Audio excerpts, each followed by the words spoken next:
सूरज की पहली किरण अभी ठीक से खिली भी नहीं थी कि हवेली के बाहर रवि की चीखों से सन्नाटा टूट गया।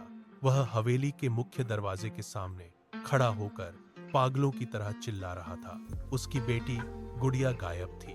कुछ ही पलों में गांव के लोग हवेली के सामने जमा होने लगे। किसी की आंखों में अनजाना डर था तो कोई चुपचाप सिर झुकाए खड़ा था।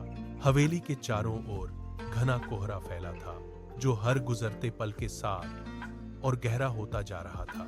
गांव की बुजुर्ग औरतें अपने हाथों में मालाएं लिए कांपते होठों से कुछ बुदबुदा रही थीं। उनमें से एक ने अचानक रवि की ओर देखा और उंगली उठाकर बोली, लालटेन वाला आदमी वापस आ गया है। उसके मुंह से ये शब्द निकलते ही भीड़ में भगदड़ मच गई। लोग अपने घरों की ओर भागने लगे और एक एक करके भारी दरवाजे बंद होने लगे। हवेली अब अकेली खड़ी थी और कोहरे के बीच से एक ठंडी हवा का झोंका रवि के पास से गुजर गया। वह वहीं खड़ा रह गया और उसके कानों में उस चेतावनी की गूंज बार बार सुनाई देने लगी। दोपहर की तल्ख धूप जब हवेली के आंगन में उतरी तो पुलिस इंस्पेक्टर भारी कदमों से अंदर दाखिल हुआ। फर्श पर जमी मोटी धूल की परत के बीच उसे कीचड़ से सने पैरों के ताजे निशान दिखाई दिए। इंस्पेक्टर ने अपनी टॉर्च निकाली और उन निशानों का बारीकी से पीछा किया।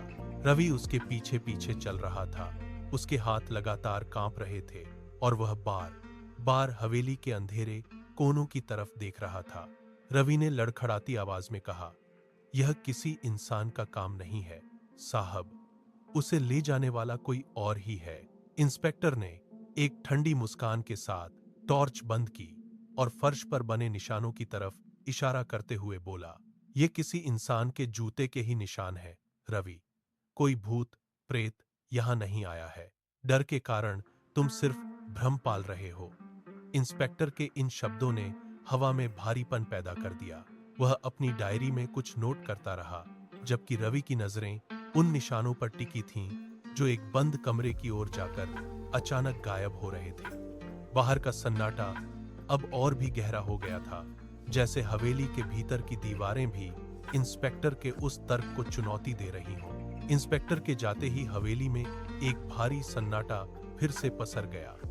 रवि ने हार नहीं मानी। उसने अपने पूरे शरीर का जोर लगाकर लकड़ी की उस पुरानी भारी अलमारी को दीवार से दूर खींचना शुरू किया। लकड़ी के फर्श पर घिसटने की तीखी आवाज गूंज उठी। जैसे ही अलमारी अपनी जगह से खिसकी, पीछे की दीवार पर एक छिपे हुए खांचे का पता चला। रवि ने अपना हाथ अंदर डाला और धूल से सनी एक पुरानी काली सफेद तस्वीर बाहर निकाली। तस्वीर में एक बूढ़ा आदमी खड़ा था जिसके चेहरे के निशान झुलसे हुए थे और हाथ में एक लालटेन चमक रही थी। तस्वीर के निचले कोने पर स्याही से कुछ शब्द लिखे थे, जो दरवाजा खोलता है वो किसी अपने को खो देता है। रवि की उंगलियां तस्वीर को छूते ही ठिठक गईं। यह वही चेतावनी थी जो उसके डर को हकीकत में बदल रही थी। तस्वीर का किनारा उसके हाथों से फिसल गया और वह सीधे लकड़ी के फर्श पर जा गिरी। रवि ने घबराकर अपने कदम पीछे हटाए। तभी उसे लगा कि हवेली के भीतर कोई और भी है। हवा का दबाव अचानक बदल गया। अलमारी के पीछे की उस खाली जगह से एक अजीब सी सड़ी हुई गंध बाहर आने लगी, जिसने रवि के फेफड़ों को जकड़ लिया। वह अब समझ चुका था कि इंस्पेक्टर जिस तर्क की बात कर रहा था वह इस डरावनी सच्चाई के सामने पूरी तरह बेमानी है। तस्वीर फर्श पर गिरी और उसी क्षण बाहर आसमान में बिजली कड़क उठी। पूरी हवेली एक झटके में अंधेरे में डूब गई। रवि ने अपनी सांसें थाम ली। सन्नाटा इतना गहरा था कि उसे अपने दिल की धड़कन साफ सुनाई दे रही थी। तभी कमरे के कोने में एक हल्की पीली रोशनी उभरने लगी। रवि ने धीरे से अपना सिर घुमाया। वहां लकड़ी के उस पुराने दरवाजे के पास वही बूढ़ा आदमी खड़ा था। उसके चेहरे की त्वचा बुरी तरह झुलसी हुई थी, जैसे आग में जलकर सख्त हो गई हो। उसकी आंखें पूरी तरह सफेद थीं, जिनमें पुतलियों का नामो निशान नहीं था। उसके हाथ में एक लालटेन थी जिसकी लौ बिना किसी हवा के भी थरथरा रही थी। आदमी ने अपना एक पैर आगे बढ़ाया। फर्श पर लकड़ी की चरमराहट की आवाज गूंजी। उसने रवि की ओर देखा और उसके गले से एक घुरघुराहट भरी आवाज निकली। वह बोला, एक और बाकी है। रवि के पैर जमीन से चिपक गए। सामने खड़ा वह शख्स अपनी लालटेन को थोड़ा और ऊपर ले आया, जिससे उसकी झुलसी हुई त्वचा और भी भयावह दिखने लगी। रवि पीछे की ओर पलटा, लेकिन रास्ता बंद था। वह आदमी एक एक कदम करके करीब आ रहा था। उसके हर कदम के साथ हवेली का तापमान गिरता जा रहा था। रवि ने हाथ उठाकर खुद को बचाने की कोशिश की, पर उसके हाथ कांप रहे थे।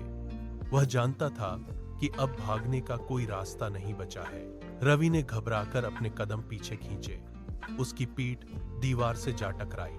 तभी उसके ठीक सामने की ईंटों पर एक गहरे लाल रंग का तरल रिसने लगा। रवि की आंखें फटी की फटी रह गईं। वह तरल धीरे धीरे दीवार पर फैलने लगा और अपने आप एक आकृति लेने लगा। खून की बूंदें नीचे टपक रही थीं और दीवार पर अक्षरों का रूप ले रही थीं। साफ चमकते हुए अक्षरों में लिखा था, पुराने कुएं के पास आओ। रवि की सांसें गले में अटक गईं। उसने अपना सिर घुमाया। वह बूढ़ा आदमी अब वहां नहीं था। बस हवा में जलती हुई लालटेन की हल्की सी गंध बाकी थी। रवि कांपते हुए उस दीवार के पास गया। उसने दीवार के पास पड़ी हुई मिट्टी को छुआ। मिट्टी गीली थी और उसमें से ठंडी हवा आ रही थी। उसे महसूस हुआ कि यह संदेश महज एक चेतावनी नहीं, बल्कि एक बुलावा है। क्या वह पुरानी हवेली का रहस्य कुएं की गहराइयों में दफन है? क्या गुड़िया का पता वहीं चलेगा? रवि ने एक गहरी सांस ली और हवेली के पिछले दरवाजे की ओर दौड़ पड़ी। अंधेरी रात का सन्नाटा अब और भी गहरा हो गया था। कुआं उसे बुला रहा था। क्या लालटेन वाला आदमी वहीं उसका इंतजार कर रहा है?